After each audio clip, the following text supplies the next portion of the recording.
Hello, everyone. My name is Georg Trausmuth, working for Frequentis, where I had the research department, and I will be your chair for this session on urban and advanced air mobility for the next 2 hours. We have 3 different papers being presented in this session. And the first is on air taxi flight performance modeling and application, and will be presented by Robert Brühl. And he studied transport engineering at TU Dresden. And since November 2017, he is a research fellow at the chair of air transport technology and logistics and a PhD candidate with the topic of urban air mobility, network design for passenger transport. And so without any further ado, Robert, the floor is yours.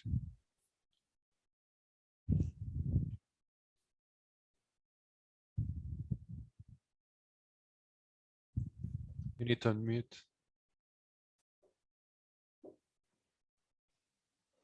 So sorry for this little issue. I hope you can hear me all.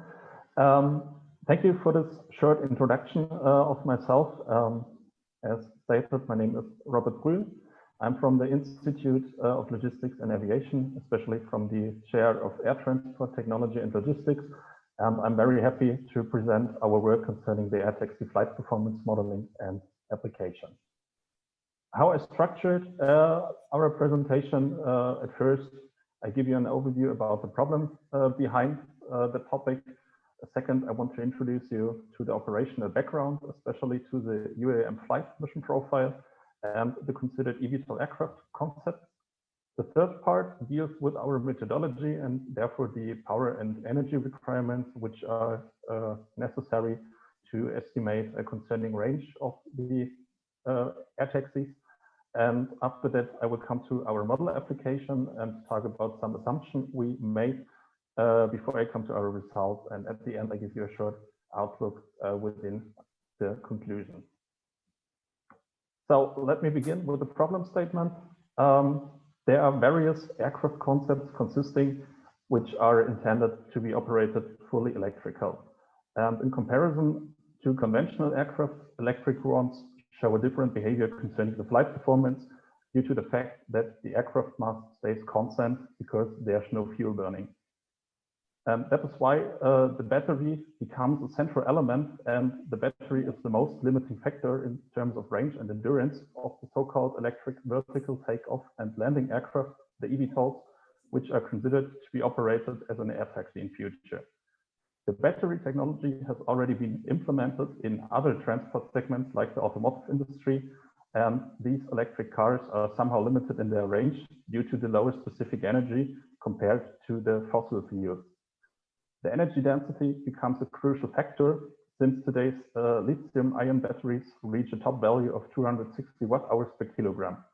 And the operational eVTOL data, like range, is mostly published by the aircraft, or in that case, the eVTOL manufacturers, and seems to be quite ambitious by using today's state-of-the-art battery technology. So it's the same example from the automotive industry, where the published values for fuel consumption are somehow idealized by using the test benches and do not correspond to those in reality. I think everyone who drives a car knows this, that these values aren't reachable. So for the eVTOL, or especially UAM network, it's somehow the most important capability of the eVTOL is the range, and because it delivers information about distances the future air taxis can cover. So the central problem is on the one side, we have the manufacturer's data, and on the other side, we have the real world conditions, which leads to the final question if the published range data expresses the future reality of air taxi services. And before I answer this question, I want to introduce you to the operational background and first talk about the UAM flight mission profile, which you can see here on the slide.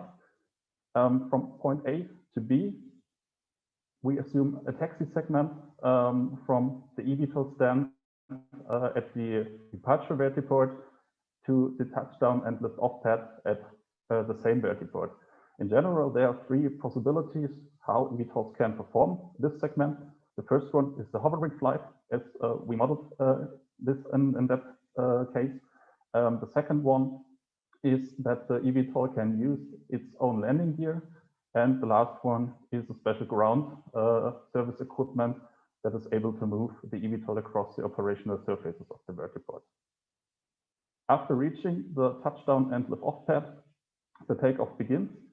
And the eVTOL climbs vertically to a predefined altitude where a first transition is performed, which is shown from point C to D.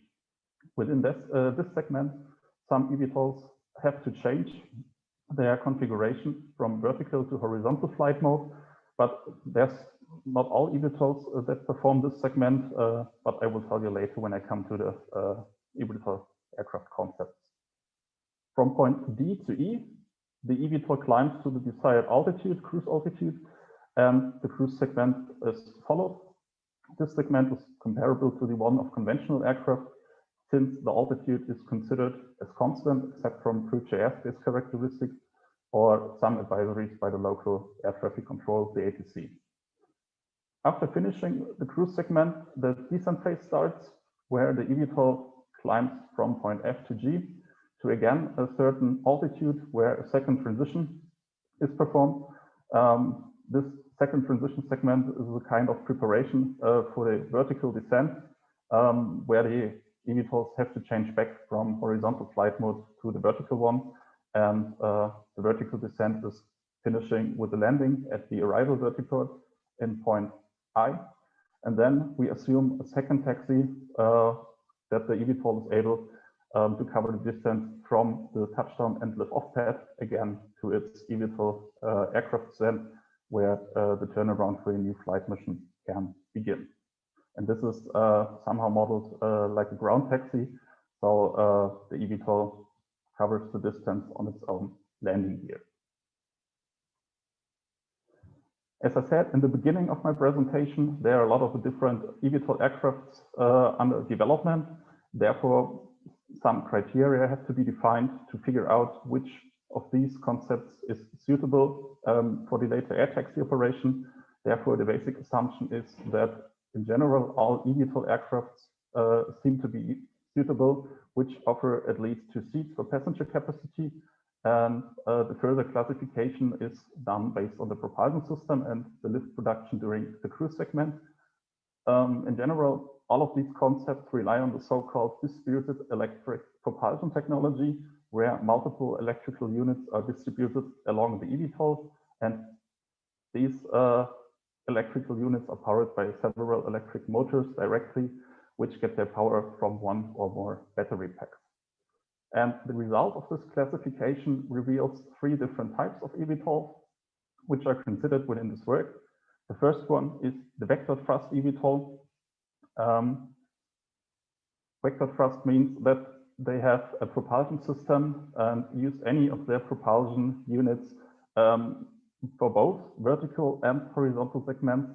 And such eVTOLs have tilting elements, which could be wings or only the propulsion unit. In that case, or example on the slide, the rotors are the tilting elements, and the tilt mechanism is for adjusting the propulsion vector to the desired direction. During cruise, they behave like a fixed-wing aircraft, and that's why they are more efficient during cruise and less efficient during the vertical segments. And due to the fixed-wing configuration, they can reach higher ranges and have better speed capabilities. The second one is the lift and cruise eVTOL. In comparison to the vector thrust ones, these eVTOLs have independent propulsion units, one each for the vertical and horizontal segment, and there is no vectoring at all. You can see this on the slide, on the picture for the lift and cruise eVTOL. There are fixed wing propellers along the wings, which are responsible for the lift generation during the vertical segments. And there's another pusher propeller in the rear of the aircraft, which is for the horizontal segments. Due to the different propulsion systems, the lift and cruise eVTOL are expected to be more efficient during the vertical segments in comparison to the vector thrust. But as I said before, both have in common that they are or behave like conventional aircraft during the horizontal segment due to their fixed wings. The last class covers the multicopter. In terms of flight behavior, they are somehow comparable to conventional helicopters. As it is shown on the slides, there are multiple horizontal mounted rotors which result in a high drag and flight efficiency during the vertical segment, but in a consequently limited range when it comes to cruise. So let me come to the methodology. At first, we collected some basics about the power requirements and energy estimation within the scientific literature and the helicopter dynamics. And therefore, we were able to estimate the power requirements for each of the previous presented flight segments of the flight mission. And based on this, we assumed the flight mission time, where we know or assume the time the eVTOLs have to spend within the single segments of the flight mission path. And then we converted the power requirements into an energy demand. At first, I want to give you a short overview about the final equations we used to estimate the power requirements per flight segment. Therefore, we start with a hovering flight for the first taxi segment. And the requested power to hover taxi is depending on the aircraft's weight, the disk loading, which is the ratio between the aircraft's weight and its total disk area, the air density O, which is considered at mean sea level, and to consider the loss of power due to the profile drag of the rotor blades, the efficiency term eta hover is introduced. Then the vertical climb is dependent on the power to hover, pH, the rate of climb within this vertical segment, and the hover velocity of the eVTOL. Then it comes to the first transition, and the required power for the whole transition is the sum of several power terms, which are at first the induced power, which considers the tilt mechanism by the tilt angle and the induced velocity at the rotor disk plane. And in addition, it is of course dependent on the weight of the aircraft and its total disk area A. The second part is the required power to overcome the rotor profile drag, which considers the rotor geometry with its solidity factor sigma, which is the ratio between the blade and the rotor disk area, the rotor blade drag, the blade tip speed, the total rotor area, and the velocity ratio mu, which describes the ratio between the velocity the eVTOL gains after the transition. So it's equal to the later horizontal climb speed and the blade tip speed combined with the tilt angle. And the last power term is the required power to overcome the aircraft drag. At this point, it has to be mentioned that for lift and cruise eVTOL, it is not possible to define a tilt angle, and therefore the tilt angle is not considered within the presented equations, and it's also not possible to estimate the velocity ratio mu. That's why it is set to 0 due to simplification reasons, and to use all of these equations also for the lift and cruise eVTOLs. Then the eVTOLs climb to the cruise altitude, and the final equation to estimate the required power during this segment is based on the corresponding rate of climb, the horizontal climb speed, and the lift to drag ratio in this segment, and in addition, again, the aircraft's weight. The cruise and descent is based on the weight of the aircraft, its corresponding flight speed, and the lift to drag ratio in this segment. And the second transition is performed in the same way than the first one, with the only difference that the induced velocity at the rotor disk plane becomes a descent velocity. Then the vertical descent and the landing is based on the power to hover, the rate of descent, the hover velocity, and the induced velocity at the rotor disk plane during the vertical segment. And the last segment is again assumed as a taxi, but in that case as a ground taxi segment, which is modeled based on the assumption out of scientific literature by 10% of the power for the cruise segment. Let's come to the energy demand. To get the corresponding energy demand per flight segment, it is necessary to multiply the power demand with the time the eVTOL spent within this flight segment, which is described by equation 14 on the slide. And after that, it is possible to calculate the total amount of energy for the whole flight mission. And then we try to estimate a range, and the range estimation is based on the equation for electric flight of battery-powered aircraft, which you can find in within equation 16, and it's depending on the specific energy, the total system efficiency, the gravity constant, the lift-to-drag ratio, and the ratio between the battery and the aircraft mass. At this point, we have collected all equations to fill them with the corresponding values, which leads to the next step of our work, which is the model application. In this part, I do not want to talk about where each used value comes from. This you can read within the paper, but we made some central assumptions concerning the calculation, which are important to mention before I show you the results of it. So at first, let me talk about the battery parameters. And it's quite challenging to find suitable values for both specific energy and specific power due to various number of lithium batteries which are existing for different applications. We expect a higher peak power demand during the vertical and transition segment for the vector thrust eVTOL, and a higher power demand for the other eVTOL classes during the horizontal segment. According to this, and based on the literature, we chose some state-of-the-art values for specific energy and specific power, which you can find in the table on the slide. And based on these values, we calculated total values for energy and power by multiplying them with the specific values and the corresponding battery mass. And for the battery mass, we assumed 1/3 of the whole aircraft mass, which in that case is the maximum takeoff mass. At this point, it should be noted that the usable values are lower compared to the total values, because we assumed a battery efficiency due to heating losses by 0.95, and the depth of discharge, which is necessary to preserve a certain lifetime of the battery, and it's assumed with 0.8. Which means that after completing the flight mission, the battery has a reserve capacity of 20%, which is then the actual state of charge of the battery. And then to conclude, the usable values are computed by using these numbers, and are written in the table as well. So these values are the basis or the basement for the later comparison with our calculated values. Let me come to some general assumptions. As you already have seen within the equations, there are several efficiency values being introduced. The reason for this is the consideration of additional power requirements due to losses along the propulsion system.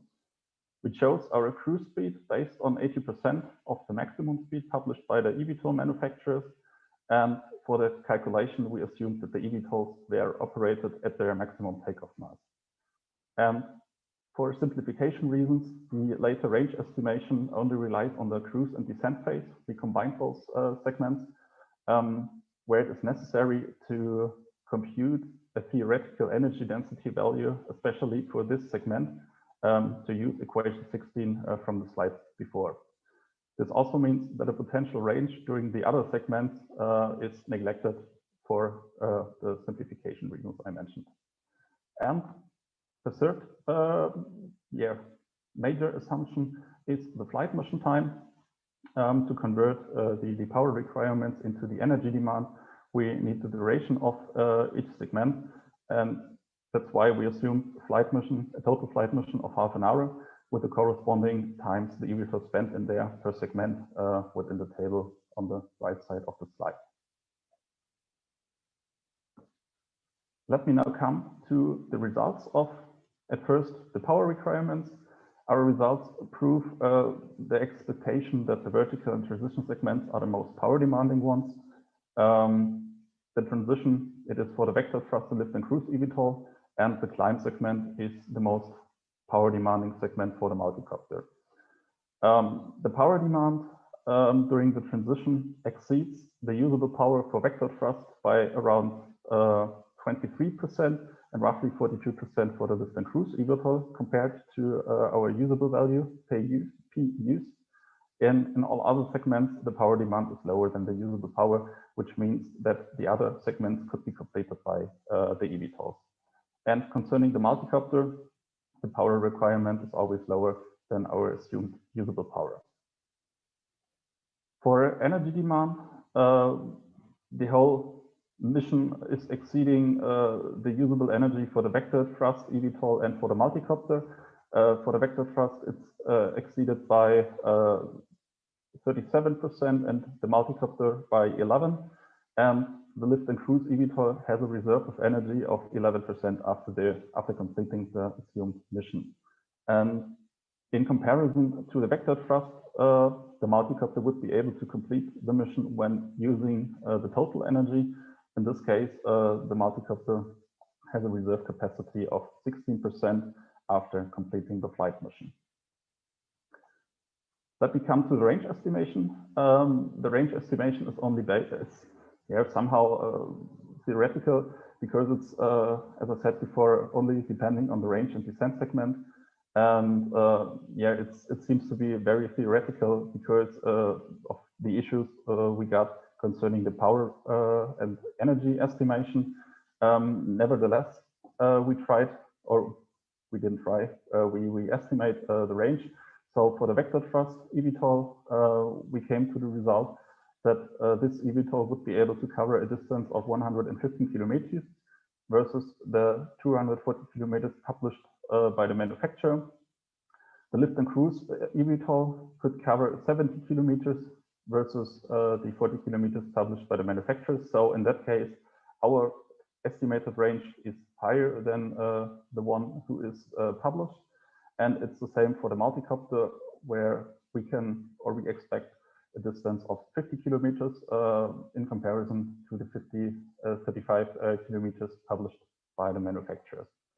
So to answer the initial question at this point, on the basis of our results, the published manufacturer's data of the vector thrust eVTOL is too ambitious, and the other ones, both other ones seem to be quite realistic with today's battery capabilities. But to summarize this, there's some space for optimization to get better values, of course, and this I want to tackle within our conclusion. So at first, we proved the expectation that the vertical and transition segments are peak power demanding and also peak power energy segments for the eVTOL. And the chosen values concerning the battery parameters are not sufficient. We simplified our approach by using by neglecting the altitude and the temperature because we considered the air density on mean sea level. In reality, we assume an influence on range by the temperature, but the influence of the altitude should stay neglectable in our opinion, because the UAM passenger operations are intended to use lower airspaces. That's why the influence of the altitude and the air density should not that high. The battery is again the central factor for all of this, because the value of the specific power affects and limits the vertical performance capability of the eVTOLs, and the value of specific energy is responsible for the achievable range. To increase the range, the battery mass should increase by keeping the aircraft mass constant, and increasing lift to drag ratio results in a better aerodynamic performance, which needs lower or less power and energy to complete the mission. The total system efficiency could also be maximized. And the last point tackles again the battery development, where it is written in the literature that new lithium batteries with energy densities of 450 watt-hours per kilogram are expected in the future. And when these kind of batteries are able to be used in aviation, the possible ranges of each eVTOL are more than doubled, as you can see with the values on the slide. So with this, I'm done.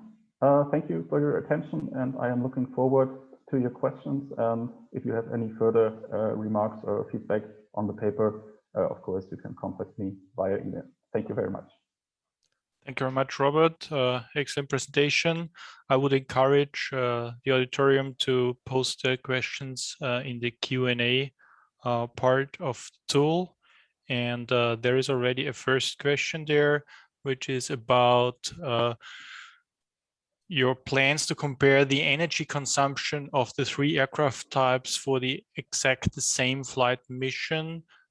So do you plan to compare it for exactly the same flight mission, including the same payload and the same flight distance?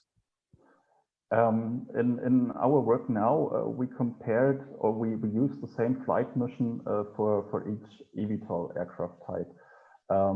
So the only assumption we made concerning the weight is that the aircraft are operated at their maximum takeoff mass, but we didn't specify this work concerning the payload. And when you read the paper, you got different payloads. For the vector thrust, the payload is 400 kilograms, and for the other ones, it's 200 kilograms. And yeah, of course, it could be possible, or it could be better,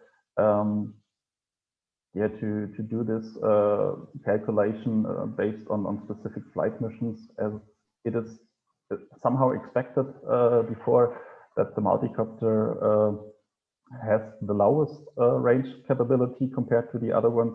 And yeah, of course, the multicopter is an eVTOL which could be used for short distances in a later air taxi network. Okay, thank you. Any further questions from the auditorium?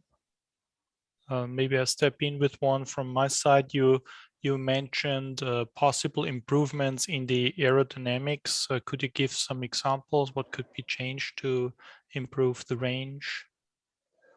You have somehow to improve the lift to drag ratio. So it's yeah, it's a hard question because it tackles the aerodynamic design, which is a question for the eVTOL manufacturers in detail.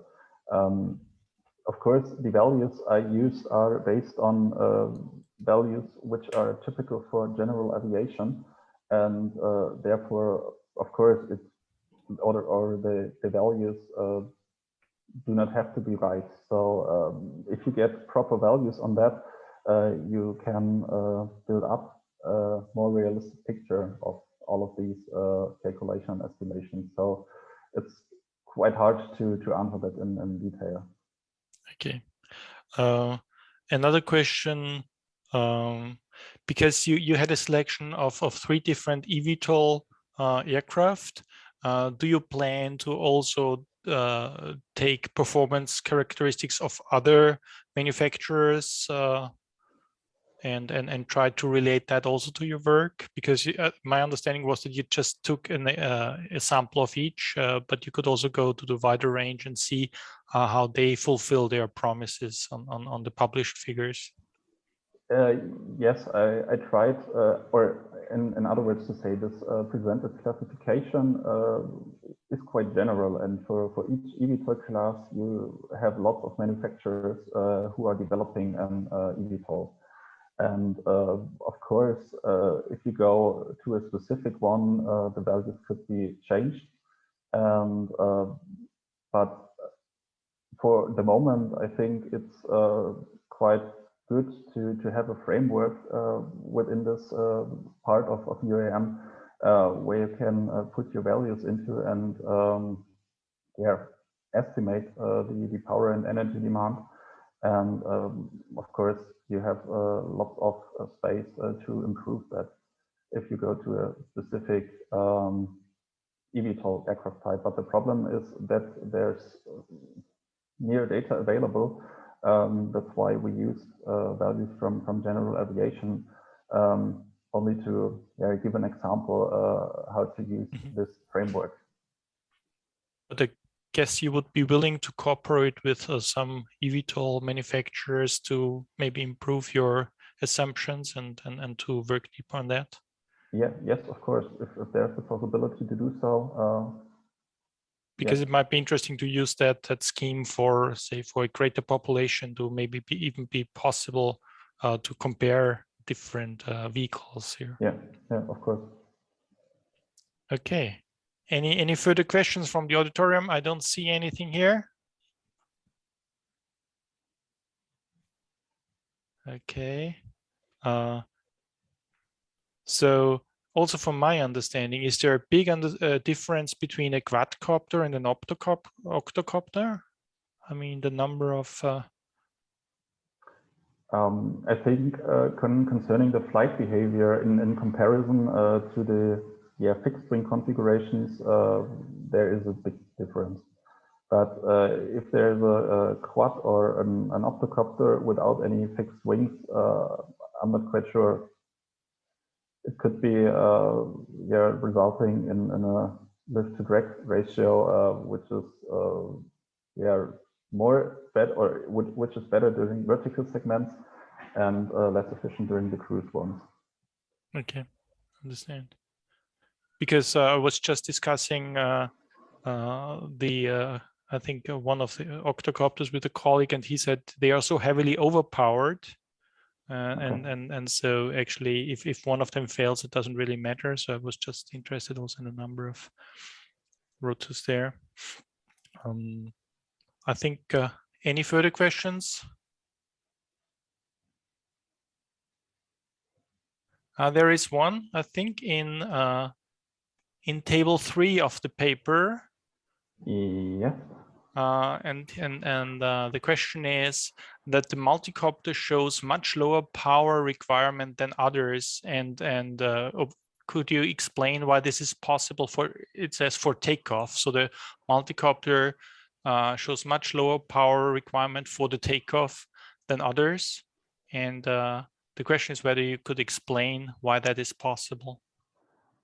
It's possible based on the lower weight of the aircraft. The total maximum takeoff mass of the multicopter is only 900 kilograms, where the lift and cruise has an MTOM of 1,200 and the vector thrust 2,200. And due to the helicopter-like configuration of the multicopter, the takeoff is, or the multicopter is more efficient during takeoff due to the fact that the takeoff is a vertical segment. And therefore it needs less power. And I also had in table 7, I think, there the required power per segment is compared to the usable power, and you also see that the multicopter needs somehow around 20%. So of its usable power, where it is for the other ones about 50 and 62, and this is depending on the weight of the eVTOL. Okay. Because it's much higher than compared to the multicopter. And the nominal route profile that you had envisaged, what was the distance you had in there? I think in the paper you talked about, was it 50 kilometers? Or? Yeah, the multicopter could reach a distance of around 50 kilometers. Okay. So, ladies and gentlemen, no further questions. I have one here, but this seems to be dumped a little bit because I was just, for me, if you think about the route network and the number of missions you could really accomplish during a day, it also depends to a certain extent on the charging cycles. So do you have an idea of I mean, it's the same, I guess, as for cars today. So you could have some speed charging or. Yes, there are different possibilities being discussed concerning the recharging topic. At first, it is assumed that during the turnaround of such an eVTOL, the recharging is the most time-consuming factor, as it is for most conventional aircraft, the refueling. And therefore, you have different possibilities to perform this. And the first one is the plug-in charging, where the time to recharge the aircraft is depending on the surface of the plug you put into the aircraft. then it's possible to swap the battery to somehow change the lower battery capacity for the new one. And at the third one is a kind of underfloor recharging that you can equip the aircraft stand with somehow with an induction system, which automatically recharges the eVTOL when it stands on the aircraft stand. Therefore, we need to model the ground process, or especially the turnaround as well. And this is a next step concerning my PhD work, because it's also important to know how much time these processes take or how fast it is finished to cover a next mission. And that's a point which I have to deal with in the future. Okay, sounds interesting. Yeah. So there is still the opportunity for the auditorium. One question. No, if there's none. Robert, thank you very much for the presentation. I invite people to enjoy the paper and see all the details in the paper. And we will continue in a few minutes with the next paper. And for those who change the sessions, goodbye. Or for those who come in, welcome. Thank you, Robert. Thank you very much.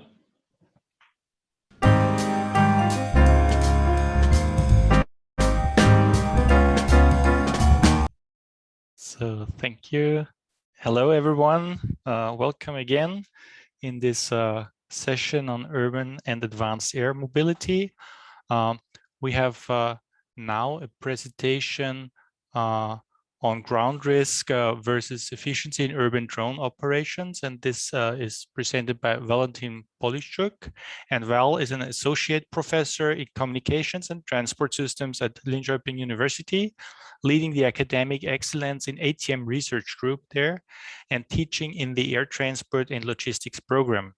He's also an adjunct professor in computer science at the University of Helsinki. And Val, the floor is yours. Thank you.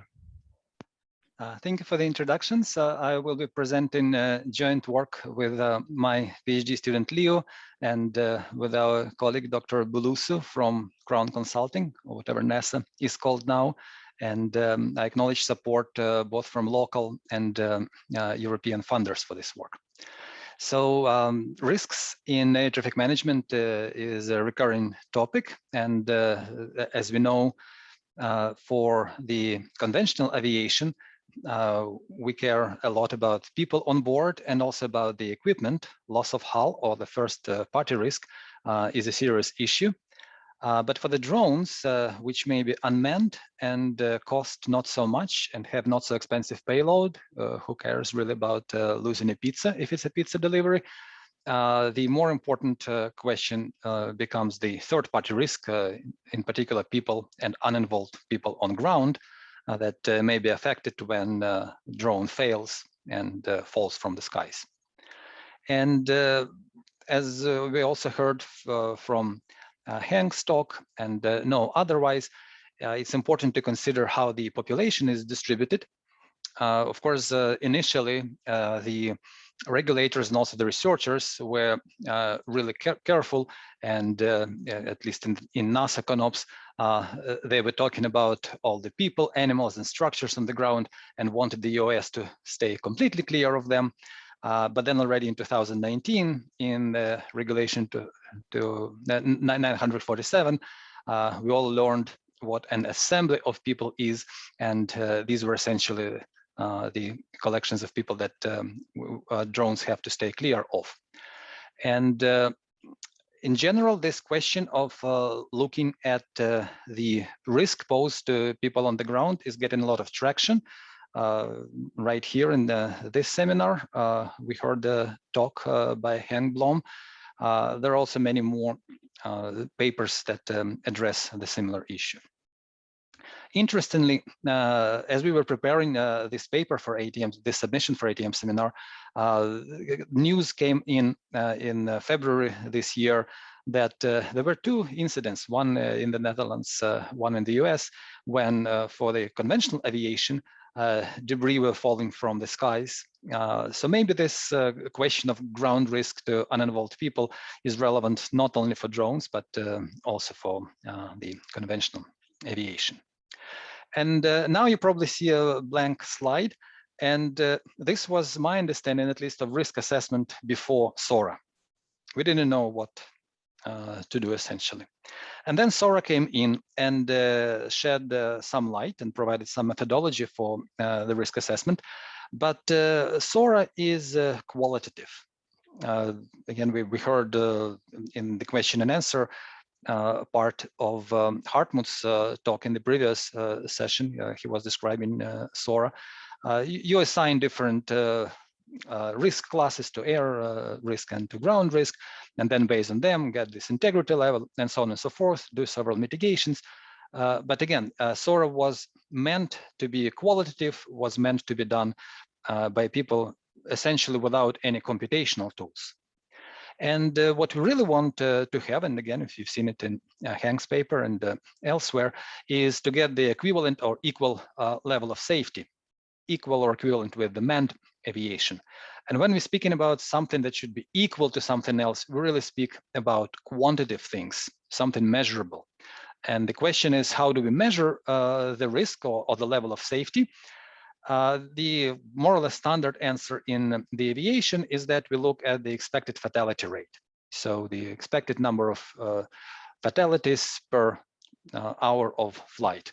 And you can see this in SORA in both first and second, and hopefully it will be also in the third, whatever edition of SORA is coming up. You see it elsewhere in the recent Arctic Science Operator's Handbook, in this classical work of Weevil enhancement, and in many other papers. We want to have the fatalities measured somehow 10 into minus something per hour. I think in Hank's paper, he was citing something very much more specific for the manned aviation, like 0.76 times 10 into something. But one fatality per million flight hours, so 10 into minus 6 is more or less what we want to, or we may want to achieve. And here is now for as little interaction as we can have during the virtual meetings. Let me ask you this question, and maybe even expect answers in a question and answers or otherwise. Let's do the simple arithmetic. So let's say that you have your drone, and whenever there is a failure, 10 people die because the drone falls from the sky. And let's say that you know that on average, the drone fails every 10,000 hours. So the question is, what will be your expected fatality rate? How many fatalities do you expect to have per hour? Yes, I know that the interaction is not very easy to achieve. I don't have an answer, access to question and answers, but hopefully you'll get the arithmetic. The expected fatality rate is the number of fatalities per failure divided by the time between failures, right? So if every 10,000 hours you get a failure and 10 people die at every failure, then your expected fatality rate is 1,000. Okay, one more slide with formulas, but with very simple formulas. So if we have certain number of exposed people during the failure, maybe 100 people are exposed or 100 people are in the area whenever the failure occurs, but not everybody dies. So the probability of dying if you're exposed is only 10%. Then the expected number of fatalities per failure gets multiplied by this number. So 100 of exposed people is multiplied by 10%, and expected number of fatalities per failure is this. So that was an example. Again, more generally, the number of fatalities is the number of exposed people times this probability of fatality if you're exposed. And if we substitute this into our formula for the expected fatality rate, then this is what we will get for the expected fatality rate. As simple as that. So here is the formula, and you may see this formula in various places. So at least in the first version of SORA, there was a specific figure where this likelihood of fatal injuries on ground, which you may view as the expected fatality rate, was indeed the product of three terms. The likelihood of being out of control, or this kind of minimum time between failures, times the probability of being killed if you are exposed. The third box is the probability of being killed if you are exposed. And yes, so they say likelihood of a person struck by, but you may say about the number of people that are exposed or struck if the drone fails. So anyway, this product of three terms is no rocket science. For some reason, I didn't find this in the second version of SORA.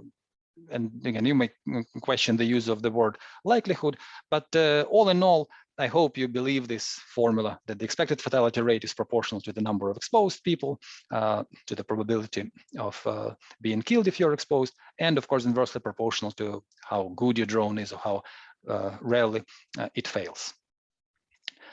So looking at different terms in this formula, we may attribute dealing with them to kind of different stakeholders or different parties. In particular, in this talk, I will be talking about route planning for drones. And well, the minimum time between failures is more or less the question of manufacturer or certification. It depends on the drone model and so on. And again, Hank had a lot of traction in this and about this in his paper, depending on where you fly and which drone flies, what size it is. It does depend probably a bit on the weather, how often you fail.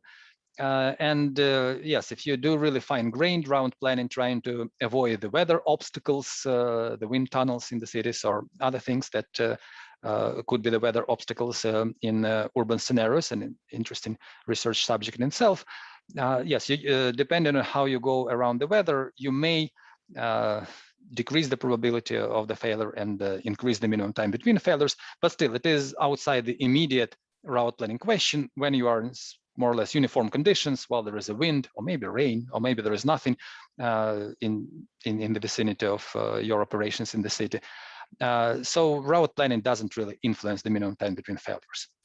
Now, the probability that a person is killed if the person is exposed to the failure of the drone, that also depends on a lot of factors, on whether people are sheltered inside buildings. Maybe there is no issue at all under the trees.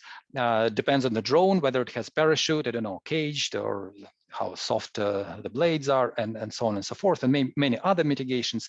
But again, doesn't really depend on the route that the drone is taking.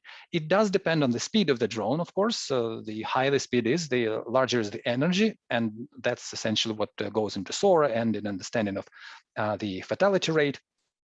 But again, if you think about drone flying with fixed speed, of at least a fixed speed profile, then this is outside of immediate planning of the the 2D ground track for the drone. So one and only parameter that is really dependent on the route is the number of exposed people. Of course, depending on how you fly, through high density or through low density regions, you expose different number of people.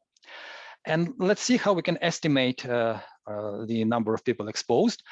In earlier work, it was assumed that the density of people is actually constant.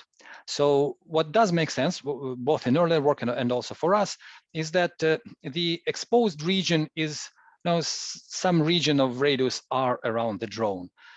It may be a square, it may be a circle, you may do a more fine-grained modeling of this region, where the debris fall, how it depends on the direction of the drone, on the wind, and other things. But in general terms, the exposed area is kind of proportional to this radius squared, where this radius is the little debris area, how far the debris may reach. And yes, if the population density is assumed constant as it was assumed in earlier work, then essentially the number of exposed people does not depend on the path. So that makes the path planning void. And indeed, earlier work focused on different parameters in this formula for the expected fatality rate. And what we do in this paper is really look at an arbitrary population density. It doesn't have to be constant. It doesn't have to be as simple as it is in SORA, like low density versus high versus maybe some more gradations. We really look at what the population density is. And our algorithms output paths for the drone. And these paths, they trade off the risk expressed as expected fatality rate, or the number of exposed people, because the rest are fixed for us, and the length. So what we output is the so-called Pareto frontier or Pareto optimal paths. And any path like this has a minimum risk for a given length or minimum length for the given risk. And here at the bottom, I'm showing a picture of 3 paths. So you have 2 points, A and B, and you can fly direct along the red path, and the length of the path will be very small. So here I'm showing this kind of graph where I have length and risk on the 2 axes. And for the red route, for this red point, the length is small, but it is very risky because you fly in, next to people gathering, maybe there is a kindergarten. So yes, it's an excellent path in terms of the length, and the operator might want to take it, but the risk is high, so maybe the authority will not approve it. And here are some other paths. So this blue path that really goes outside, maybe even outside of the city, it is very long, but it has very low risk. And the risk is good, so the regulator might approve such an operation, but maybe it's not viable for the drone operator. And we also, well, schematically have this green path, which goes over the parking lot, and it's not too long and not too risky, so maybe that's a good kind of acceptable path. So we will be, our algorithm outputs kind of all paths like this, which are good in terms of the length and in terms of the risk, and all together constitute what is known as the Pareto frontier.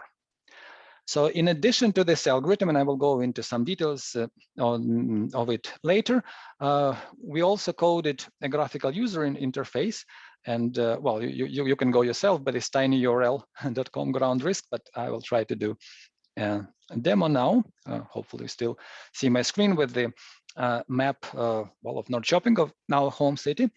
And this heat map that you see is the population density. So closer to the city center, you have kind of more dense or darker pixels. And somewhere else the population density is very low in the outskirts of the city. And you can, as we speak, if you want, you can click in some route, going, like this from one side of the city to another. You can change this exposed area. So here is the slider on the right, which makes the path thinner or thicker, depending on what the exposed area is. And then here at the bottom, you have, well, some KPIs like the exposed population, affected area. I don't think we're showing the length, but of course, showing the length is easy. And it's, yeah, and the direct path would have the shortest length. But what you can do now is you can modify your path. You can also add vertices and look at a different path. And as you change the path, you see how the parameters or KPIs of the path change. And yeah, you may try to find a path which is not too risky, which is not too long, or whatever. So this is fully interactive thing. Okay, so going back to the presentation, do the full screen mode. Here is how we define the risk, maybe just to state the obvious. So we look at this circle of radius R centered at the drone, and look at and count the people that are exposed if the drone failure happens on any link or any segment of the path. And we may debate what is the right value of this radius, of the lethal debris area. But EASA's guidance material says that you should use, well, they say at least 1-to-1 rule. So if the drone is at height 100 meters, then you should say that the exposed area has width 100 or rather 200 meters. So something in this ballpark. So the higher you fly, the larger area you may cover with the debris. And then, of course, if you have a path consisting of several segments, then the number of exposed people or the expected fatality rate, which is proportional to it, is the sum of the expected fatality rates on the different segments. Population density. So in principle, our algorithm can take as the input any population density, whatever is given. Ideally, we would want probably to have real-time dynamic population map, knowing where people are at a particular time of the operation. But the best we could find is the static population, which is really people at night at home, maybe not super relevant to at least some kinds of operations, at least during the daylight, when people are not at home. But anyway, also in other works, we've seen that, yes, census data are often used to represent the population density, well, just for the lack of a better data. And there is a lot of questions how to get better population data. Chorus, CONOPS, and many other things suggest to use cell phone data. And we've been trying, within other projects, we've been trying to talk to Telia to try to understand, well, you can see where the crowd is, but the cell phone data doesn't give you good understanding of whether people are inside or outside. And if they're inside, they're sheltered, so they're not exposed. So anyway, maybe we can use street cameras. Again, that's a separate research question. For our algorithm, whatever the best population density data there is, that's the one we can use. And then, yes, go into some technical details. So we have pixels over the area. For every pixel, we know the number of people that will be exposed to a certain link of a path. And we look at all possible pairs of pixels, like this, and like any other. And for every edge connecting the two pixels, well, we know the length of the edge, the distance between its endpoints, and we know what we call its weight, or the number of people exposed if the failure happens on this edge. And then to find the Pareto optimal paths, the paths that are good with respect to the weight representing the expected fatality rate or number of exposed people, and the length, we extend the Bellman-Ford or the Dijkstra algorithm for finding shortest paths. You know that in Dijkstra you maintain labels for vertices of the graph, and labels represent the length of the shortest path from the source to the vertex. And here we really have multiple labels. So specifically for every possible weight, we have a label, and well, the weight is an integer, so we can index the labels because the weight is a number of affected people. And this wth label of a vertex V is the shortest path to V with the weight at most W. So in this example, if you really go into the details, I will just very briefly go through. You have two paths from S to T, and if you follow the top path, then you're getting a lot of people exposed. The weight will be 20, but it will be short. The length is 2. And vice versa. On the bottom, you have a path that exposes few people, but is quite long. And then you can have, essentially, our algorithm fills in such a table. So for every possible number of exposed people of weight, it tells you what is the shortest path with this number of people. And if you want to expose less than 10 people, well, there is no path that gets you from S to T. If you want to expose 20 people, well, then you can follow the the upper path. Sorry, back. For the weight of 10 exposed people, you follow this path. 5 plus 5, and the length will be 4, and so on. Between 11 and 19, you still follow this path. But if you're willing to expose 20 people, you can take the upper path, and the length of this path will be equal to 2. So again, just a simple technical example.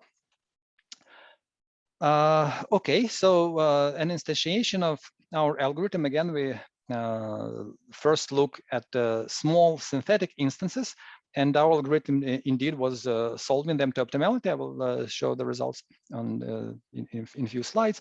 But when we go into something real, like even the map, 100 by 100 pixels, that gives rise to like tens of thousands of vertices, because well, that's the number. We have a vertex for every pixel, and of course we have an edge for every pair of pixels. So then you have like billions of edges. Anyway, that was too hard to handle. So what we did for a practical solution, we only connected every vertex to a certain radius around it.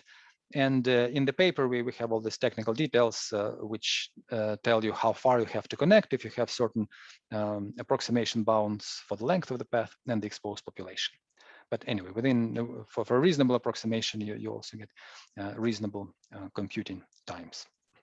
And here are the results. Well, first on a toy instance, you have these two purple dots, which is the origin and the destination, and this red or whatever this rectangle, magenta sign rectangle, represents the obstacle or the high population density area.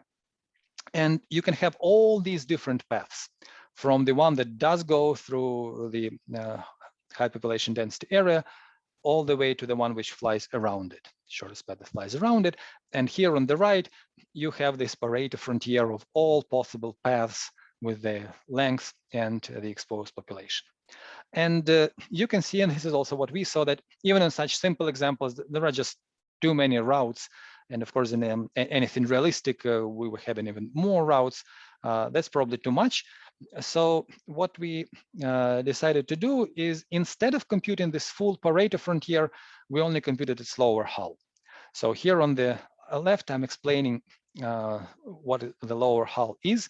So again, I have the axis with risk and length, and any point, either red or black, represents a Pareto optimal solution. So this point and this point, all these points, they are Pareto optimal. They have the smallest risk for a given length or the smallest length for a given risk. And the lower hull are these red points. So it excludes the black points. Imagine that you're kind of taking a rubber band 5 minutes and putting it here and here, a rubber band like this, and then you let in the rubber band come at rest. It should go around the lower hull of the Pareto frontier. Okay, so that's what we are looking for. So kind of not looking at the points of the Pareto frontier that quote unquote deep inside. And I'll show you the algorithm of how we do it, and maybe that will be more understandable of what the frontier is. So we look at the linear combination of the weights and length of the number of exposed people and the length. And this is, by the way, something that a lot of also previous works did. They looked at linear combination of risk and length. And in general, this is quite a usual way of tackling multi-objective optimization problems. Yes, for any linear combination, we are computing the shortest path. So if the linear combination only takes into account length, then we compute the shortest path. If it takes into account only the risk, then we are computing the risk. And we are finding the shortest and the safest path, looking at the slope between these paths, and then asking ourselves, if we have the weight equal to the slope, will we discover another point or not? And if we do, we add that point to the hull and recurse on both sides and do it over and over again and get the lower hull. So here is the results for the synthetic instance. On the left, lots and lots of paths, all the paths on the frontier. On the right, fewer paths that are on the lower hull. And we'll finish by showing some results on the real instance. So again, here is a part of Norrköping, the population data for them, and the purple points are the start and the end point of the drone mission. And there are all these paths that we compute between the start and destination. And we do it, of course, for different values of the radius. And we can see how with larger radius, you go around more of the population. But with smaller radius, you kind of get more tightly. And last but not least, if you really look at these lower hull, the Pareto frontier of the paths, you can get the direct path, as on the left figure below. You can get path which kind of goes in the middle of the population, but not too much, and the path that goes all the way around. And again, this was all obtained by the algorithms. It's not that we were looking at this data and trying to get 3 different types of the paths. That's what it is. So to conclude, I'm using the slide from my presentation at ICNS a few years back, but I think similar ideas you can find in many other places. We have to be able to understand what are the risk variables for some standard missions.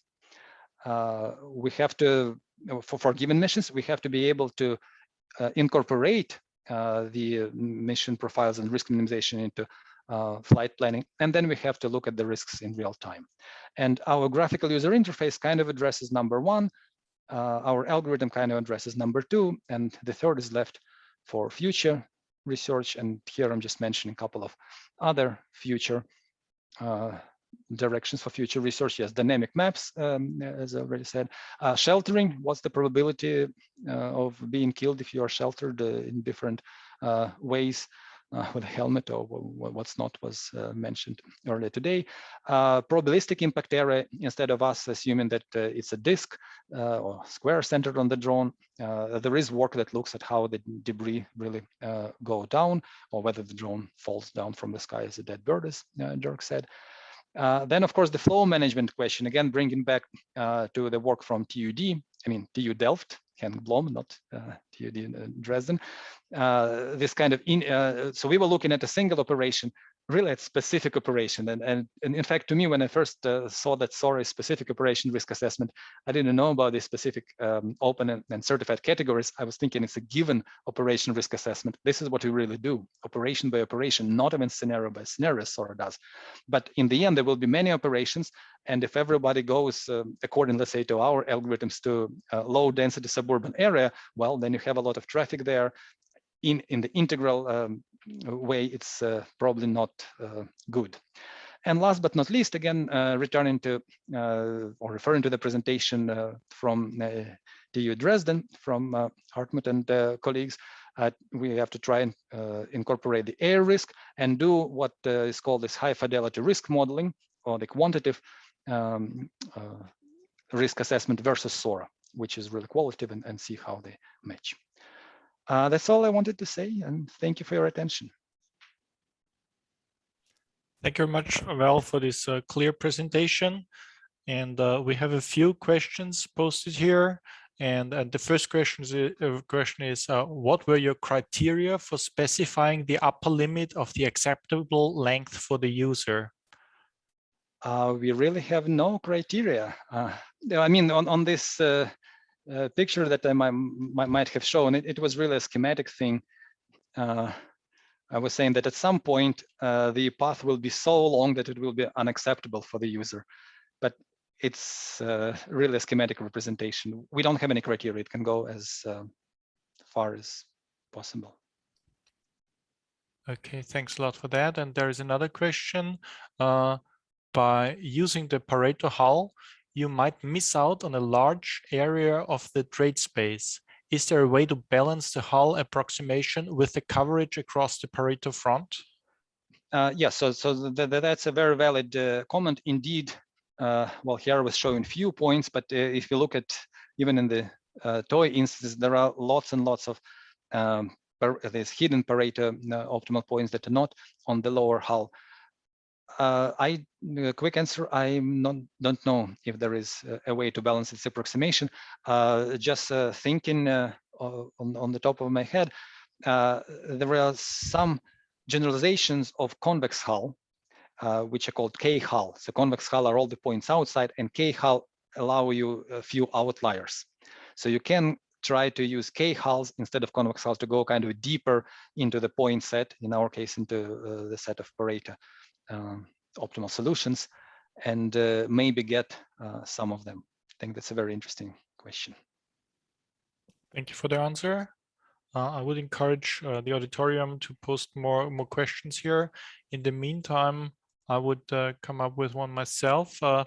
So the question for me is, if you use mobile phone data and if you look at the mobility patterns of say the users of the phones, you might be able to have or to figure out the dynamics of the population.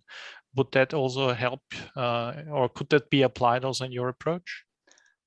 So quick answer, yes. Whatever the data comes in, we can run our algorithms on. And I know there are many studies that do look at mobile phone data, either from operators, or there's also some anonymized versions that are freely available. So my personal biggest concern is that you don't know whether those users are inside or outside. If they're underground, I don't know, you consider almost any metropolitan in the city center, you have this, I don't know, transportation hub where, okay, you have the buses and people are in the buses, but people are also underground because there is metro. And the cell phones will tell you that there is a lot of people, but I don't know how many of them, 90%, 50%, 10% are just underground and are not exposed at all. But that's also what I meant, because if you look at the mobility patterns, you could infer from that people must be in a car because of their movement, or they must be in a bus, and therefore you could exclude them or consider them to be in a shelter. Got it. Yes, yeah, that's a good point. Because it's not only the location; it's also the movement that you could consider. Indeed, and since we are anyway working with the expected rates, we don't really need the real time who is in, who is out. We could look at statistical patterns of where people are, including the sheltering. That's a very good point. I agree. What just came to my mind because of your clear presentation today. Thank you. Any further questions from the auditorium? There is one. Is your methodology compatible with geometrical constraints such as no-fly zone, e.g. prison, or crossing a motorway orthogonally instead of flying over it? I guess adding special values is not enough. Yes, so no-fly zones are easy. We just don't use the edges that go through kind of forbidden places. So we sparsify our graphs.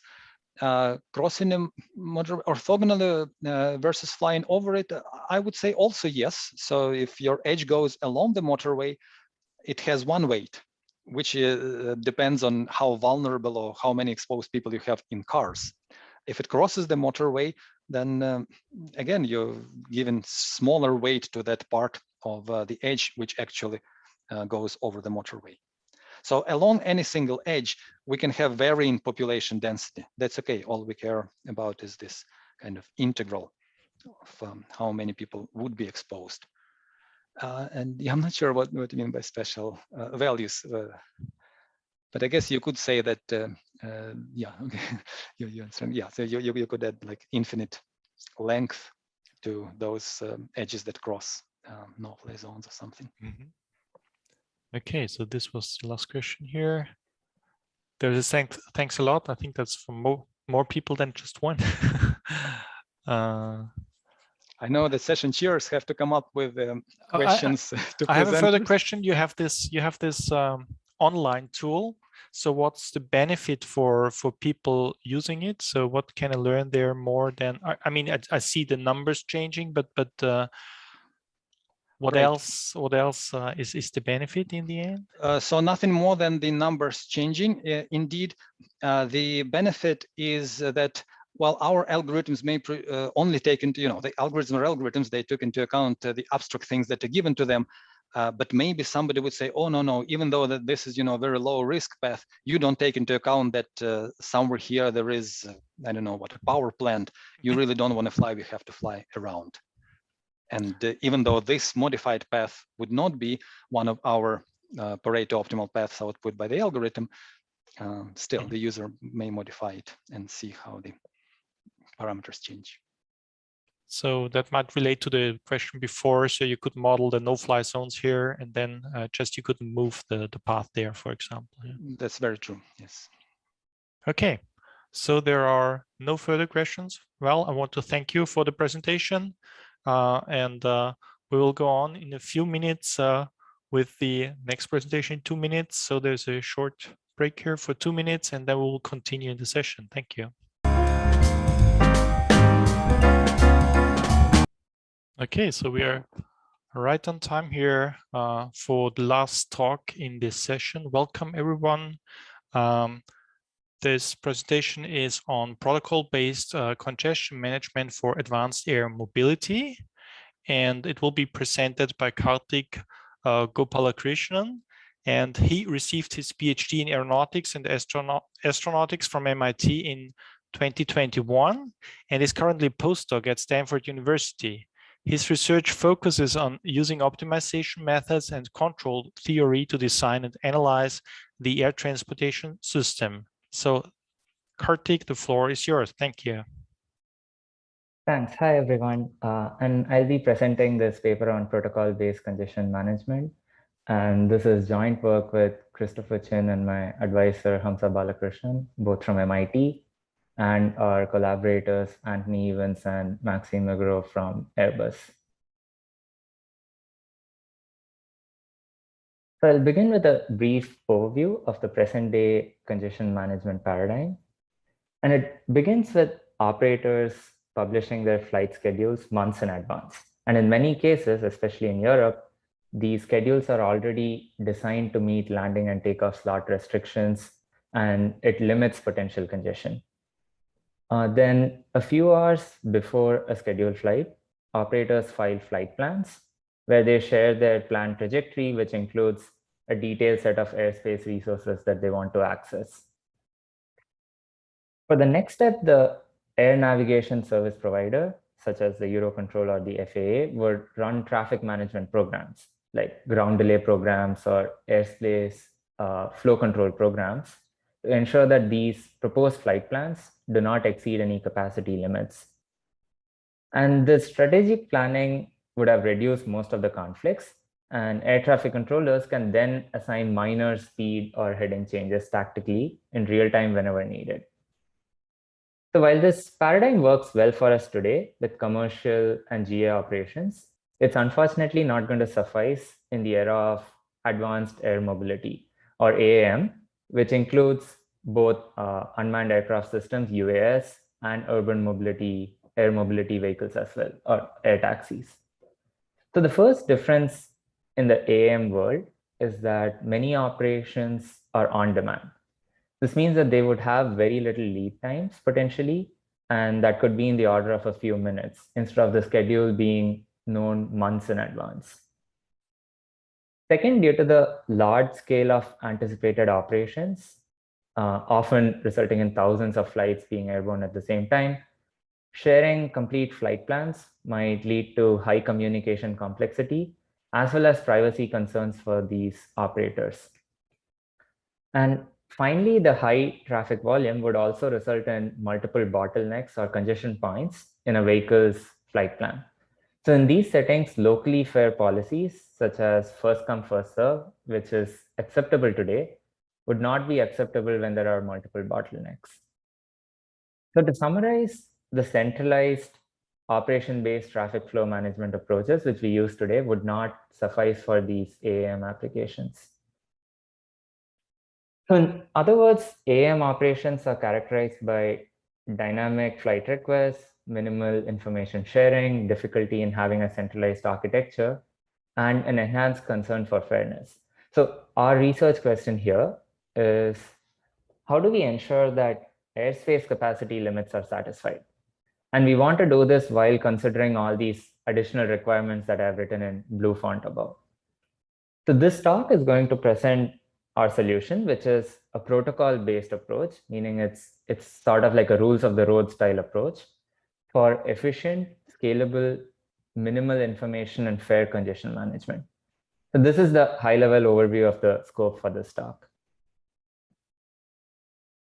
So congestion management is most certainly not a new problem, and three methodological approaches have been studied in literature.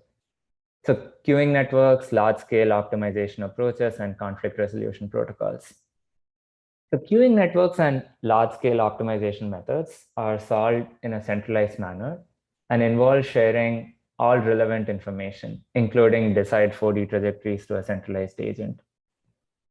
On the other hand, work on conflict resolution algorithms scale for really large number of vehicles and explicitly assume a dynamic setting and plan only for short periods of time. So our work sort of aims to develop further on this body of literature on ATC protocols. So the existing work largely focuses on improving efficiency, which is to minimize schedule disruptions and delays. And they mostly only study this in the context of tactical conflict resolution, which involves a few individual aircrafts. Our interest is not in conflict resolution, but rather in using protocols to ensure that the number of vehicles in a sector itself does not exceed its capacity. So furthermore, these approaches do not typically incorporate fairness considerations, which is important for our problem. So our idea is to leverage concepts from congestion management and other network systems, in particular communication networks and road traffic networks, to incorporate these minimal information sharing requirements and fairness considerations into the airspace capacity management protocols. So the outline for the rest of the talk is as follows. So first, we are going to present the problem setup very formally. And we'll see that in the setup itself, we explicitly incorporate the need for dynamic planning and these information sharing constraints. Next, we'll present the protocol itself for congestion control. And in particular, we will discuss how we prevent gridlocks to improve efficiency, and then present several approaches to incorporating fairness. And finally, we'll show how our protocol works in realistic simulations. So let's get started with the problem setup. The most general problem setting is that we have a region of airspace, which is divided into irregularly shaped sectors. And each sector has a capacity limit, which is the maximum number of flights that can be within that sector at any given point in time. However, in this talk, we are going to consider a simpler representation where the sectors are all arranged in a rectangular grid and they all have a capacity of 1. So note that this is actually not really a major assumption, because we can always think of a bigger sector with, say, a capacity of 3 as 3 smaller sectors with capacity 1 for the purposes of this protocol. Next, we assume that the route for a flight will not be changed. And it's only the decision our protocol will make is only the time at which the vehicle can enter each sector. So in this example on the right, a flight wants to go from the purple dot to the green cross. And our protocol is only going to dictate the time at which this vehicle can enter each of those square sectors without changing the path itself. To limit information sharing and support dynamic changes and on-demand missions, time is also going to be discretized. And we only make decisions for one time step in the future. So this means that instead of sharing an entire route, the vehicle only needs to share its intent for the next time step. And in our cartoons, we are going to denote the current location of a flight as the tail of an arrow and the intended next sector as the head of an arrow. And as expected in reality, there are going to be many more flights, and they're going to be at different sectors as well. So each of those are going to be represented with an arrow, and the arrow is pointing into the sector where they want to go in at the next time step. And finally, I'll describe the information sharing constraints. And vehicles are only going to communicate where they want to go to the sector specifically where they want to go. So in this example, flight F1 is only going to communicate to this sector that it wants to access the sector. Second, sectors are restricted to communicate only with their adjacent sectors. So in this figure, the sector in the center is only restricted to communicate with the other 8 sectors that are shaded in purple. So furthermore, they only communicate the identity of the flights that want to enter each sector, as well as the length of the queue that's built up behind them. So this sector in the center is going to know that there would be flight F2 with a queue of 2 behind it, and then a flight F5 which wants to access it, which doesn't have any, has a queue of length 0 behind it. Right. And to summarize the problem setup, at any time t, we are going to have many different flights, each represented by a different arrow. And they're going to indicate where they want to go to the next time step. And because the capacity is restricted to 1, we have to decide which flights can proceed and which ones to hold, while trying to minimize the total delays, or in other words, maximize the efficiency. And 2, we want to ensure that the delays are assigned in some equitable manner. So what makes designing this protocol challenging? Well, some of these flights are going to be really easy to resolve. So for example, this flight over here wants to enter a sector for which there is no competition. So this flight, this sector has capacity 1, no one else is in the sector, no one else wants to use it. So this flight gets to go. That's pretty simple.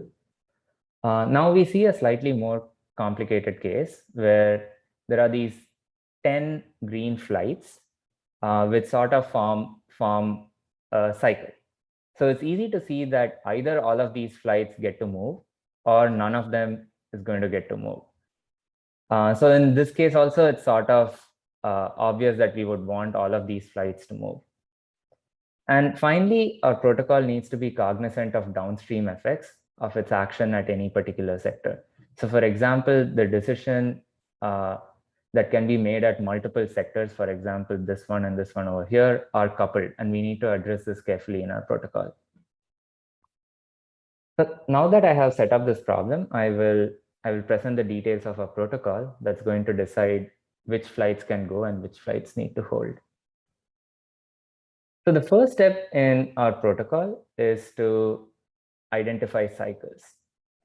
So formally, a set of flights where the intended sector of one flight is the current location of another flight is said to form a cycle. So over here, these 10 green flights are all parts of a cycle. And like we mentioned earlier, the only way to avoid a gridlock is to let all of these flights to proceed at this particular time t. And that's why it is the first step in our protocol as well. And I just want to emphasize here very clearly that these flights are not planning to go in a circular route. So at the next time step, these arrows could be pointing in different directions and these flights can continue on their journey elsewhere. At this time period, these 2 blue flights on the left will have to be held in their position.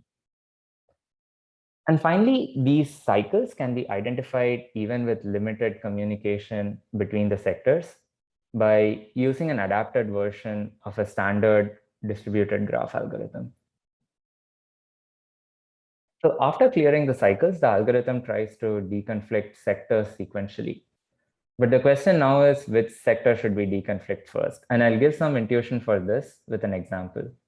So here there's this yellow sector and this orange sector where 2 flights want to enter it, but the capacity is only 1. So if we decide to resolve this orange sector first and let one of these flights in, then we would be forced to move this flight out of this sector. And the decision for this yellow sector is sort of already made. And we can see that this is suboptimal, because if we had allowed this right chain of flight to come through, then we could have moved a much larger number of flights potentially than what would have happened if we made a decision on this orange sector first. So the intuition is we want our protocol to sort of deconflict this yellow sector before the orange. And this idea is formalized through this computation of a metric called as the back pressure. And the back pressure for every flight is defined as the length of the longest queue behind the flight. So the last flight is going to have a back pressure of 1, and then it keeps increasing as you go up this chain. And at certain points, we see that two chains can merge. So we are only going to consider the longest chain as we proceed further in computing this back pressure. So this is the reason why we would want to choose this sector highlighted in yellow first, because it has the highest back pressure of 8, and we want to deconflict that sector first. And as with cycles, the back pressure can also be easily computed with just local communication between the sectors. So once we identify a sector for deconfliction, we need to check if capacity is available at that sector. So if capacity is available, like in this case, if this is the sector with the highest back pressure, then the decision is again straightforward, and we would let the flight continue. On the other hand, if capacity is not available and there is competition, so there are 3 possible flights that want to enter the sector with the highest back pressure, then we would have to use some priority scheme to choose from these flights. And before I get into details of what are all the different ways in which we can prioritize and choose from these flights, I want to talk about 2 naive baselines. So the first is a random prioritization, where if multiple flights want to enter a sector, we randomly choose from one of them and let them in. The other baseline is a round-robin prioritization, where we just cyclically alternate between these different possible directions from where these flights could enter and keep cycling through them. Of course, we don't expect these protocols these 2 versions of the protocol to be necessarily super efficient or super fair, but we are just going to also consider them as baselines in our experiment. Next, I want to point out that our protocol can sort of operate in 2 different modes. The first is a flight level prioritization, and the second is an operator level prioritization. And I'll explain what I mean by both of these architectures in this slide. So in the flight level prioritization, we do not distinguish between flights based on which operator they belong to. So all of these flights, even if they belong to different operators, are aggregated into one virtual queue. And this queue can be cleared based on any priority function that we use. In the operator level prioritization mode, we distinguish between flights based on the operator. So we maintain independent virtual queues for each of these operators. And we are going to determine which queue to clear based on which operator has a higher priority. So the reason why we consider both of these possible architectures is that fairness and efficiency can be measured from the perspective of individual flights or from the perspective of the operators who manage these flights as well. And our protocol is flexible to support both of these perspectives. And we will also see results corresponding to each of these architectures separately. So now the only thing left is how do we prioritize these flights or decide which operator to prioritize. And we consider 4 different prioritization schemes. The first scheme is to simply prioritize the flight with the highest back pressure. So just recall that the back pressure is the length of the longest queue behind a flight. And because the capacity of this sector is 1, we are just going to allow the flight with the highest back pressure to enter and assign a hold to the other 2 flights. The second prioritization scheme is prioritizing a flight with the highest accrued delay. So this is also very simple and intuitive. The most delayed flight gets to come in and everyone else is air-held. The third scheme prioritizes flights which have experienced the highest number of scheduled reversals so far in its journey.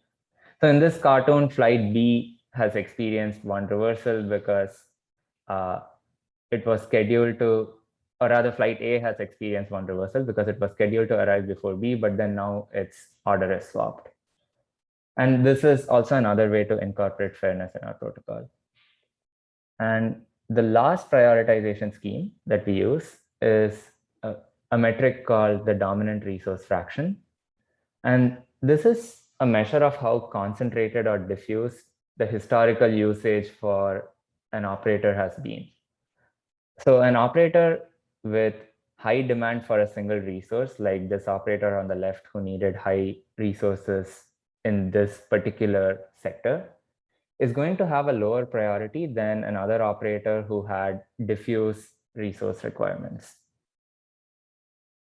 So the back pressure, accrued delay, and reversals metric, these three, are implemented for both the flight level and operator level prioritization. But we only implemented the dominant resource fraction prioritization for the operator level of prioritization architecture. And finally, the protocol basically goes back to finding the sector with the highest back pressure after it has made a decision on a particular sector using one of these logics on which flight to prioritize.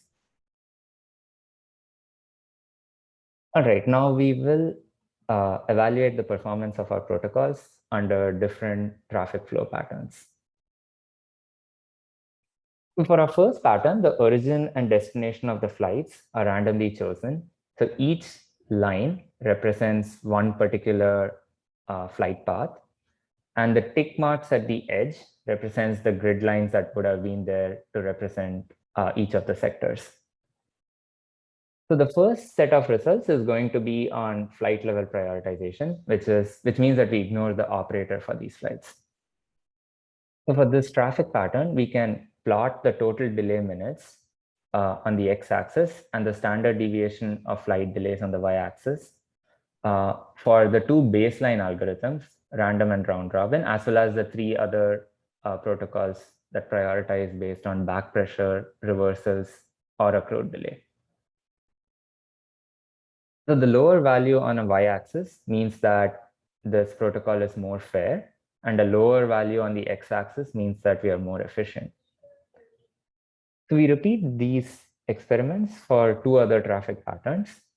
The cross-flow pattern involves a significant number of flights traveling in the east-west direction and very small density of flights in the north-south flow. And then the third pattern represents a hub and spoke operation with 4 hubs. And for these two patterns also, we evaluate the efficiency and fairness of these protocols. So the first observation we can make from these plots is that, sort of as expected, the baselines of random and round robin are not super efficient. They're also largely unfair compared to the other three protocols. Next, we see that this accrued delay metric is the most fair in all these scenarios. This means that prioritizing the flight that has the highest delays results in the lowest variability in delays across flights. And finally, the back pressure metric has the lowest total delays. And it is also the most efficient. The reversals metric sort of gives a result that's in between across the board. So next, we'll present the results of operator level prioritization. And the traffic patterns are the same as before, except that flights in red belong to operator 1 and flights in blue belong to operator 2. And in this hub and spoke example, the north and west flights originating from there are going to belong to operator 1, and the south and east are for operator 2. And just to recall quickly, for operator level prioritization, we are going to think of a separate queue for each of these operators, and the priority score is going to determine which queue we actually clear first. So so first thing we do is actually plot the mean delay for each operator, and that's the so first let's go through this plot slowly. So the green curve plots the total delay for different prioritizations, which are shown in the x-axis, right? And this is also the bar that we should read on the right axis for the total delay. And basically lower delays means it's more efficient. And here we observe similar trends as before. as in the flight level prioritization, with the back pressure algorithm resulting in the lowest delays being the most efficient, and round robin and random being more inefficient. But then now let's focus on these delay bars and ignore the green line. So the red corresponds to operator 1's delay, and the blue corresponds to operator 2's delay. So the height of these hashed lines in the bottom is the expected delay for each operator. So this is the delay that an operator would have experienced if no flight from any other operator was present. So this is like a measure of self-inflicted delays in some sense. The total height of the bar denotes the total delay that an operator is experiencing when both operators are present. So which means that the non-hashed portion represents the excess delay that an operator is experiencing when both these operators are present. So we can simulate this for both the other traffic patterns as well. And just to recall, lower delays means that we are more efficient, but with an operator-specific focus, evaluating fairness is more nuanced, and we need to define our own metrics to evaluate if the delays are distributed more fairly across the operator. So for this purpose, we introduce three notions of fairness. The first measure is that we have equal total delays for each operator. The second measure is that we want equal excess delays. And the third measure says that we might want excess delays in proportion to the expected delays. And we compute these three metrics for all the different traffic patterns, which are shown by different colors across different protocols, which is how the bars are bunched along the x-axis. So in the first plot, if we want equal delays across the operators, we want smaller differences between their mean delays. So lower is more fair.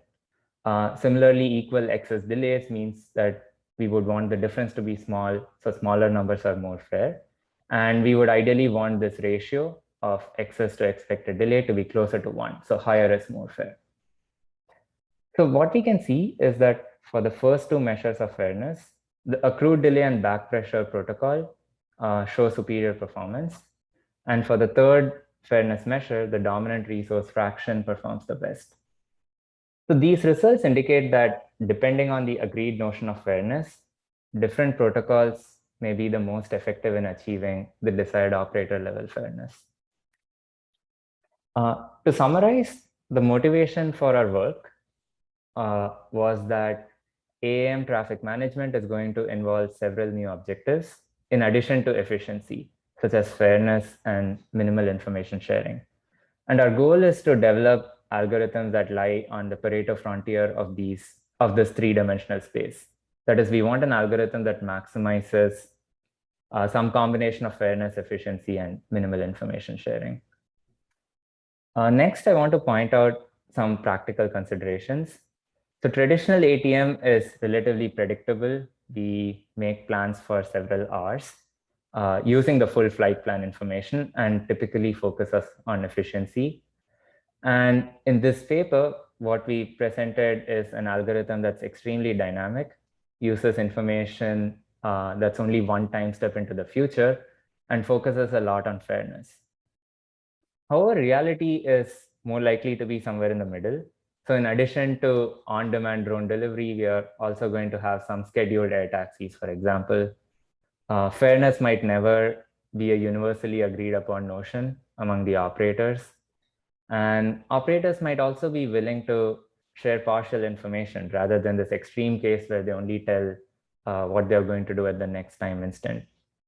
So addressing all of these challenges is an area for future work. And finally, our work presented results and intuition based on simulations of these three traffic flow patterns. And we require some theoretical guarantees to be able to confidently generalize our findings to new traffic patterns and settings. So this is definitely an important extension that we are also currently working on. And that's the end of my presentation, and I'm happy to answer questions. Thank you, Kartik. Thank you very much for the presentation.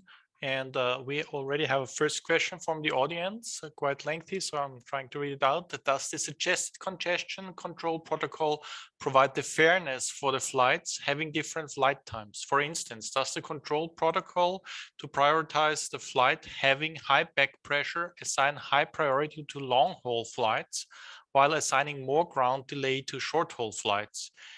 Have you looked at the delay distribution over the scheduled flight time regardless of operators? I think that's a good point. So at least the way the protocol is set up currently, it ignores the duration or the length of a flight. But what one can reasonably expect is that a longer flight would have also potentially accrued more delay along its way. So it has had multiple interactions at potentially congested sectors in the past. So that can, in some sense, end up boosting your priority score, right? So if you were a flight that's flying for 30 minutes, you're probably going to accrue more delay than a flight that only does 10 minutes. So I think there is some balancing effect that can happen. We haven't exactly examined it in the way you're suggesting by plotting a distribution of like some fairness metric with flight time. But I think that is an interesting exercise to perform. Okay, thank you for the answer. Any further questions from the audience? Please post them in the Q&A section.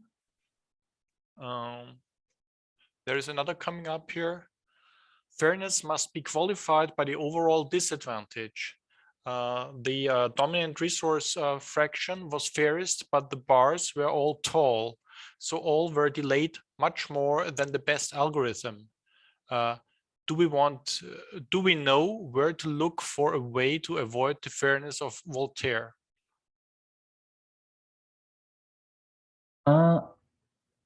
Yes, I think this rightly points out the trade-off between efficiency and fairness, right? So one could be really, really fair, but really, really inefficient in this process.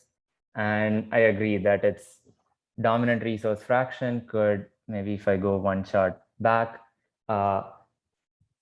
maybe here. So the green curve effectively is telling what's the total disadvantage.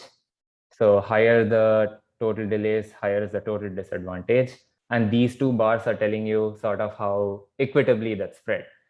So I think if we also bring in the efficiency fairness trade-off, it's very subjective and the users need to agree on what trade-off they want to make between efficiency and fairness in order to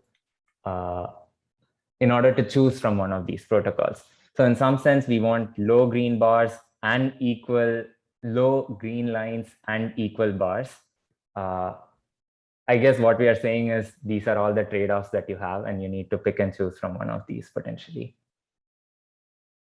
Okay, thank you. Asking the audience to post more questions. I would have one, and I think I missed it in your presentation, because in the paper you talk a little bit about the intra-operator deconfliction and how that impacts actually the algorithms.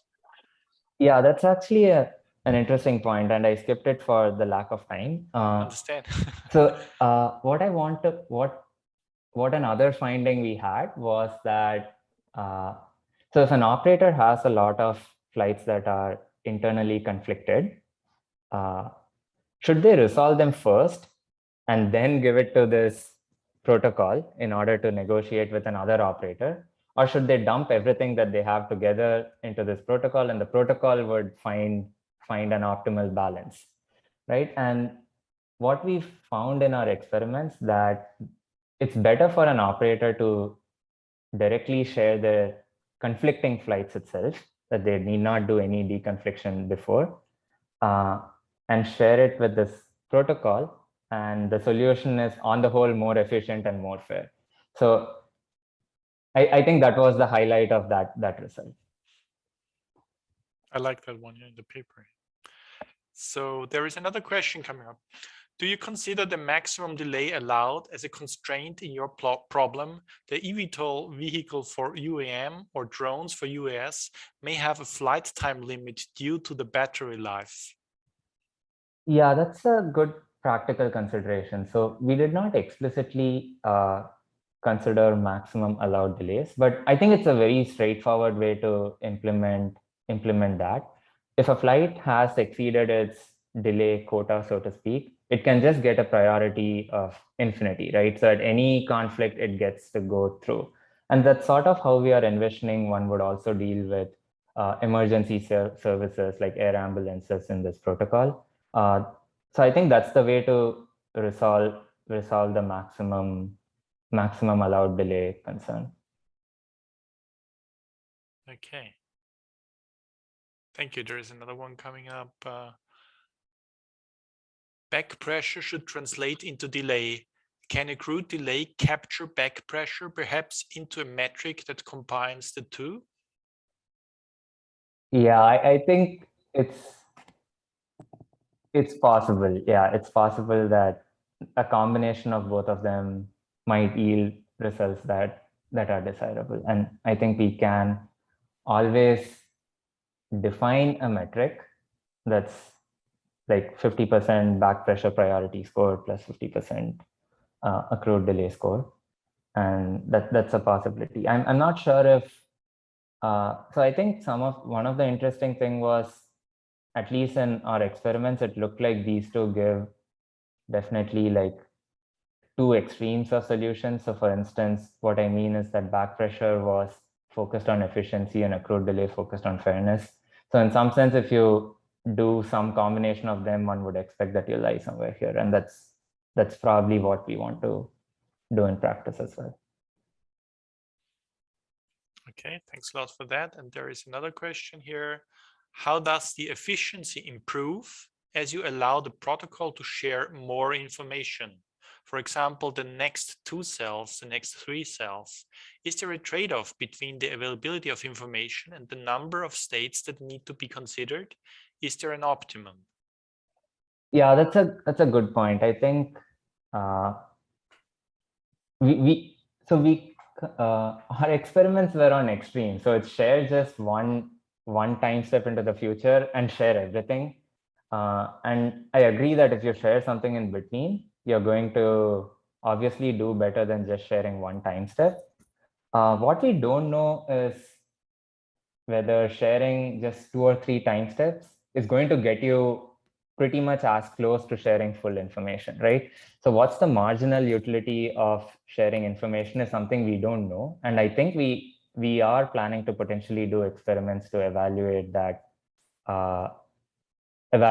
So basically quantify exactly what you're suggesting, the trade-off between availability of information and the number of states that need to be considered in terms of how many conflicting sectors to be planned for jointly.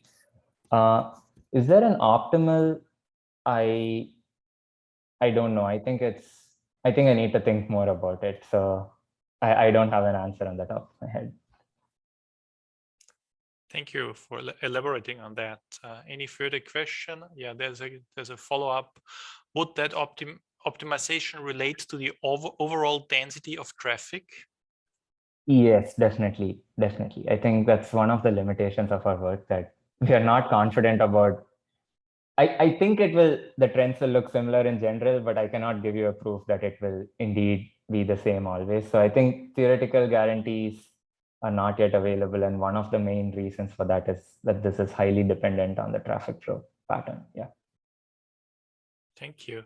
I think I would be willing to take one more question, because then we have to go to the wrap up. So there is 2 minutes left. Anybody who wants to post another question here?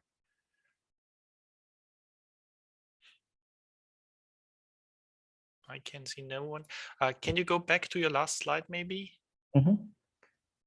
Because when you talk about the realistic scenarios, it just came to my mind that there were papers published either by the last conference or by CESAR Innovation Days talking about pizza deliveries and doing some numbers on them. That might also be interesting to see how your work relates to that, or how you could use these scenarios. Yeah.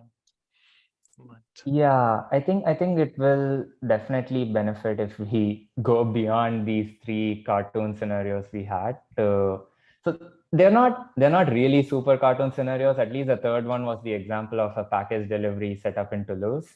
Yeah. And the example I'm showing on the bottom is a UTM architecture for the Bay Area. But I think we need more diverse simulation environments, definitely, to test the generalizability and validity of our approaches. Yeah. Okay, thanks a lot. So we're running out of time. Kartik, thank you for the presentation. It was an excellent talk. I invite all of you to use the originally sent out link that you used this morning for joining the plenary, to go back to the wrap-up plenary and to hear the closing statements for today from Dirk. So thank you very much for the session and enjoy the rest of the conference. Thank you and bye-bye.